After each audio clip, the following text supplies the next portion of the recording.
బత్తుల బలరామకృష్ణ గారు కూడా ఈ 6 నెలల్లో ఎక్కడ ఏ లోటుపాట్లు ఉన్నాయో రాత్రుల పాలన నిద్రపోకుండా ఆ లోటుపాట్లని సరి చేసుకుంటూ వస్తున్నారు.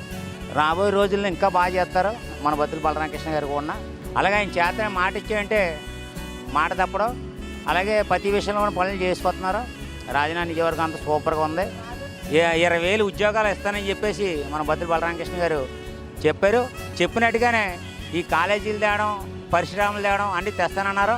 తెచ్చి అభివృద్ధి కార్యక్రమాలకు పోతున్నాడు. ముందు దూసుకుంటానా 10 కాలాల పాటు ఆయన ఎప్పుడు కూడా నిత్యం ఇలాగ దూసుకుంటూ పోవాలని మేము కోరుకుంటున్నాం. పేదవాడు ఆకలి సవరితో సవకంట ఉండాలని చూస్తున్నాడు ఆయన. మనకి పరిపాలన వచ్చాక ఈ రోజుకి కూడికి గుట్టకి లోటు లేకుండా ఉంది. సక్రమంగా మనం తింటున్నాం. ఎవరు కూడా తలకి ఎవరు చేయలేదు. అలాగే మా బత్తుల బలరామకృష్ణ గారు, మా ఎమ్మెల్యే గారు మంచి పరిపాలన చేసుకుంటూ వెళ్ళండి, ఇలాగ దూసుకుంటూ వెళ్ళిపోండి. రాబోయే కాలాన్ని కూడా విజయం మీదే అని మేము కోరుకుంటున్నాం. మరి ఇలాంటి పరిపాలన మేము ఎప్పుడు చూడాలి, నీట్గా చేసుకొస్తున్నారు.